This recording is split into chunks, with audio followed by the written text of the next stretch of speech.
Banyarwanda, baturarwanda mwese, inshuti z'u Rwanda. Dutangiye uyu mwaka mushya dufite icyizere kuko u Rwanda rwageze kuri byinshi, nubwo twahuye n'ibibazo bidasanzwe mu mwaka w'ibihumbi 2020.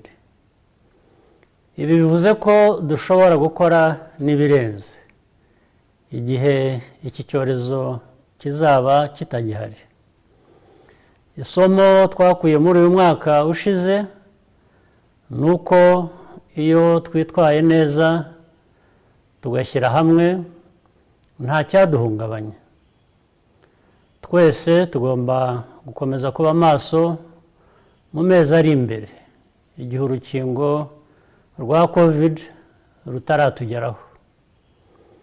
Kubera imbaraga zanyu, ubushake no gukunda igihugu twese dufite, uyu mwaka utangiye uzaba mwiza kurusha uwo dusoje.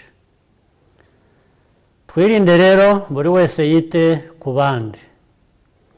Mu by'ukuri iri jambo ryari ryo gusoza umwaka no gutangiza undi.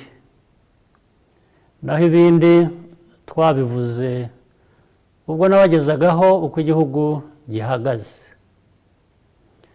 Jye n'umuryango wanjye tubifurije mwese n'abanyu umwaka mushya muhire w'ibihumbi 2021.